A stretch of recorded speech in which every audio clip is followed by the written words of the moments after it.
1. Hello, everybody, and welcome to another edition, another amazing conversation with Tara and Ryan. I am Ryan.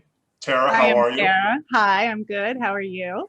Doing well. And today we have as our guest, I just realized, see, I didn't put it in speaker view. Now I'm correct. And today we have as a guest, Jennifer Farine of Vineyard, Johns Creek, and Alpharetta, Georgia, an assisted living and memory care community. What's going on, Jennifer? I'm great. How are you? Doing very well. So the reason I was all confused is because when you do the Zoom, you have to put it in speaker view, so it only records the person talking. So that's why I got a little messed up there. But Jennifer, you are part of the NAIPC, the National Aging in Place Council. This is our NAIPC-TV podcast. And so how long have you been a member of the NAIPC? Just about 2 years. All right. And so what was the reason you joined the NAIPC and you continue to renew your membership? What kind of value you were getting out of? What was the reason why you joined and your kind of purpose for being part of the NAIPC? Well, when I joined, I actually worked for an adult dinner. And so that was the reason for it. And I met someone who was a member and she suggested I attend one of the meetings. And so I did, and met, just great people, and we were all serving the same community, all had the same ideas and aspirations. And so that's why I joined. And then when COVID hit, the adult day, unfortunately, closed for a little while. And so in the interim, I joined an assisted living facility, Vineyard, and knew that I wanted to stay with the National Aging in Place just because of the professional and personal friendships that I had made, and just the networking opportunities that it gave me, as well as the ability to stay on top of things from a nationwide perspective regarding elders and the aging. So it's been a really great beneficial group for me. That's great. And you guys have a new facility out there, right? Is it open yet? It is not. We're under construction, and we should be opening right now today. Our certificate of occupancy we should be getting mid-July. So hopefully we will be welcoming residents August, September timeframe. That's great. And where is it? Is it located in Alpharetta? I know Ryan was having a lot of fun saying that word before we started. It is right near Alpharetta. It is in the heart of Johns Creek, right near Emory Johns Creek Hospital, and doctors and fire departments, and we're at shopping and golf and nature, and it's in a great location. Oh, that's great. I grew up in the South. I kind of miss the South and those little town hubs and the shopping and the restaurants. And, what's your favorite hometown meal? Now that I'm thinking about food, now that you're in the South, I miss chicken and dumplings from Cracker Barrel. It's the biggest thing that I miss. They give me like Chinese chicken dumplings. So yes. That's my big Southern food that I miss. Love chicken and dumplings. And it's funny because I grew up in Buffalo, but my parents were not from Buffalo. My mother was from the South. So we had fried chicken all the time. So fried chicken is still a go-to, if I want some comfort food. And luckily Atlanta, we have some great fried chicken places. So yeah, I would say fried chicken. That's nice. I'm not going to ask Ryan about his food preferences. I've learned my lesson on that. No, I have a good one. In Colorado, I learned what gravy and biscuits and gravy were, and that was like a game changer. Those things are so good. I thought you were going to tell the same Colorado story for a second, Ryan. That's funny. So I'm really excited that I met you through LinkedIn, even though we're connected through the Aging in Place Council. And you connected me with, I believe she's your executive director there at Vineyard Johns Creek.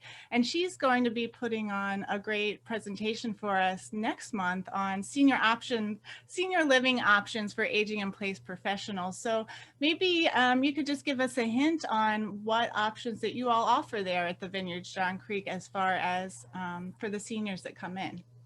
Right. So we have assisted living and memory care. And, I tell people that assisted living and independent living, there's really a fine line. And what I've learned personally, I moved my mother into an independent living a few years ago, and she really could gone into an assisted living, and then she could have aged in place better, because now she's going to have to move. So, it's, again, there's a fine line. And independent living, you can live here and not need assistance. And then when the time comes that you do need assistance, you won't have to move like my mother's going to have to, and you can just age in place right here. So, I think that's a great option. And we'll have 77 assisted living apartments and 35 memory care.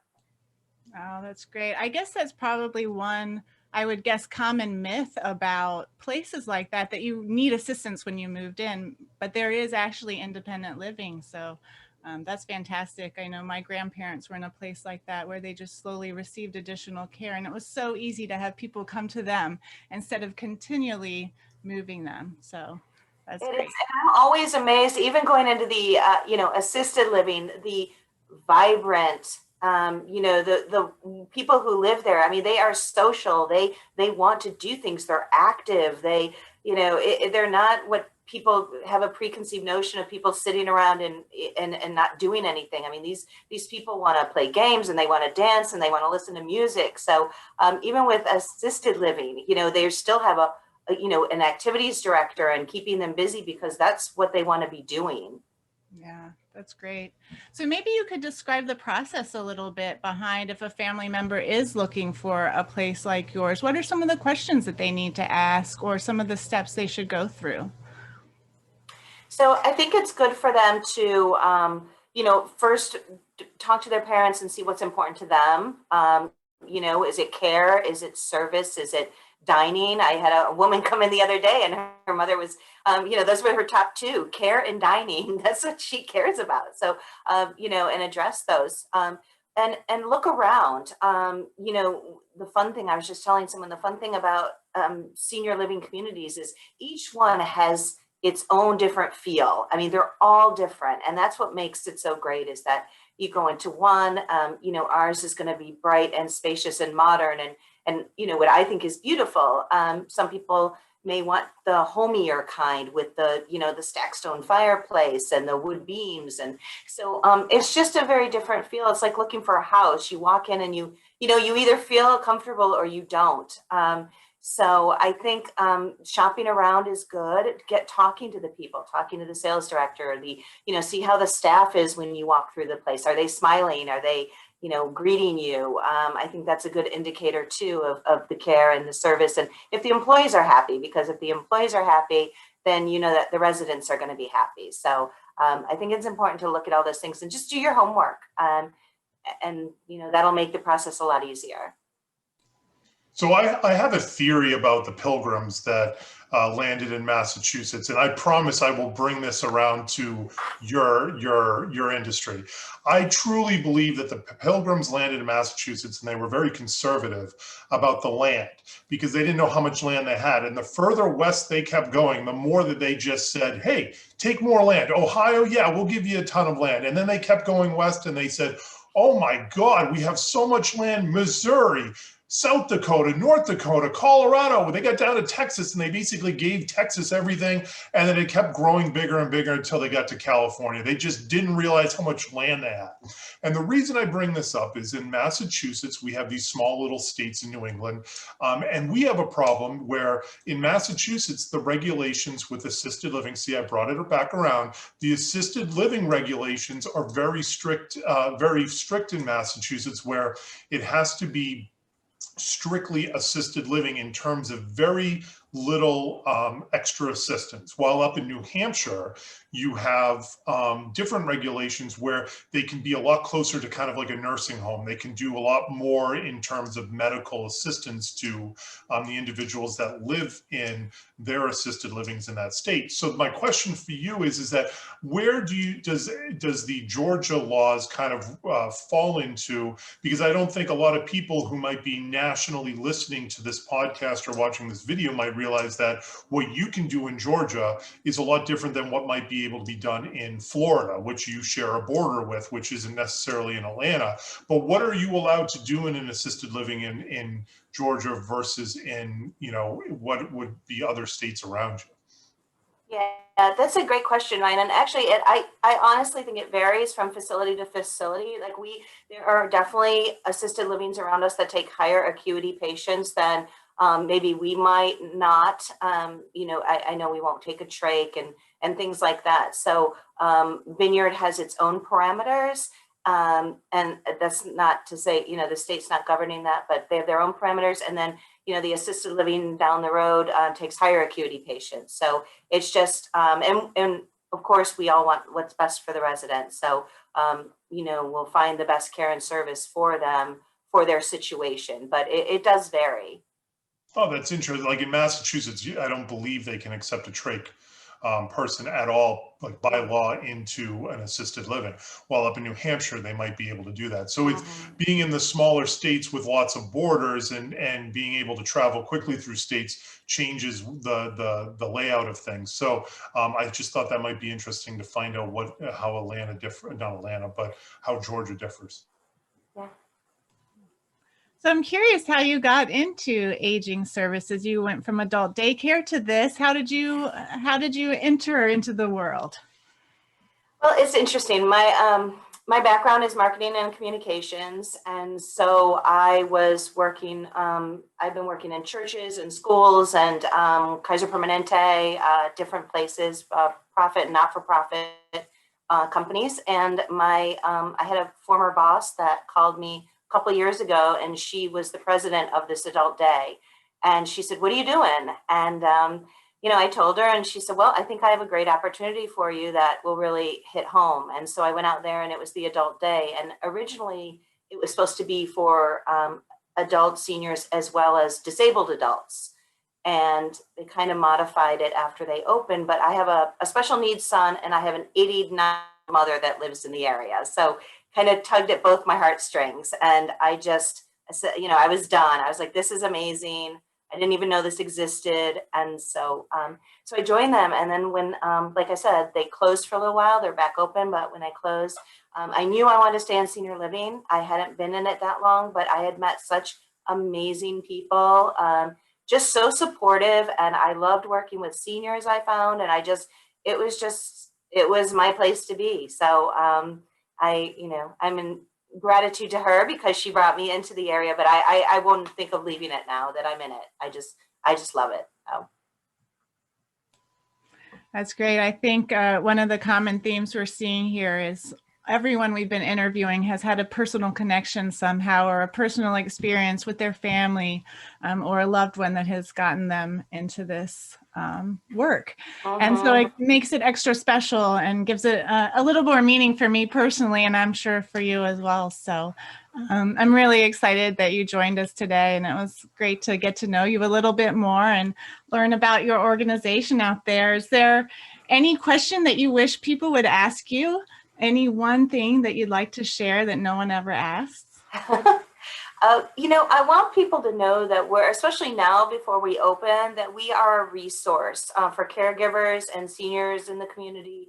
We really try, we get phone calls from people who have $1,400 a month to spend on rent and they need help. And so we really try and put them in touch with those people. So I think just, and when you're looking, you don't have to do it alone when you're looking for a place for your parent, or if you need in-home care, you don't have to do it alone. There are people that can help. There are companies that can help you do this, and you don't have to pay them, and they will help you find help. So I think just knowing that those resources and that support is out there is really important, because I did not know about it when my mother was looking, and I wish I had. So one thing that I think is interesting is that with the Massachusetts chapter that I'm the chair of, since we're new, we're basically a year and a half old. We haven't had the turnover yet that can occur with different people deciding to continue their membership, or maybe people that decide that it's not right for them. What I think is interesting is you found enough value in the NAIPC that you were doing this as an individual, not necessarily connected to the business that you were part of at that point in time, which I think speaks volumes of the benefit that you're getting out of the group. In terms of people that maybe are considering the NAIPC, or for me personally, with being in the group for 2 years, with being in a bit more of established group, what do you find is you're getting the most out of with the networking? You've mentioned that the group and the networking is good. Where are you finding the most amount of value out of that? Has that helped you with finding maybe other jobs? Has that helped you with expanding in opportunities within your sales and marketing? How have you seen that work for you in the past? I think it's just being able to reach out, to Mary Lee and say, hey, what's going on right now with this, and, rights for elderly, for seniors, what's going on, or, who has information about the COVID vaccine, or, a senior called and they want it, but they're not in the community. So I think just being able to reach out to all the different people to help seniors and those relationships. And they've been offering a lot of online things as well, the Zoom or the webinars and things like that. So being able to, I think they've done a great job at keeping people connected through the group, even in this time of, people doing things virtually. That's great. I mean, it's Great. Well, it's if anyone's interested in, I was frozen for a second. Sorry. If anyone's interested in learning more about our organization, you can go to ageandplace.org for consumers, and our back office is naipc.memberclicks.net. And if people want to get a hold of you, Jennifer, how do they find you? They can actually visit our website, www.vineyardjohnscreek.com, and they can find me that way. Great. Well, thanks for joining us. Ryan, you have any last words, drops of wisdom to add? No other drops of wisdom. Thank you so much, Jennifer. I appreciate you coming and being part of this and supporting the NAIPC and the new endeavor with the podcast and the NAIPC-TV. So thank you. Well, thank you. Thank you both. I really appreciate the opportunity to be here, and it's been very nice talking to you. Awesome. And with that being said, thank you all to our listeners and viewers for joining in and watching this episode of Conversations with Tara and Ryan. Thank you, Jennifer, for having us, for being on and letting me stumble through the end of this podcast. So thank you all very much, and we'll catch you on the next one.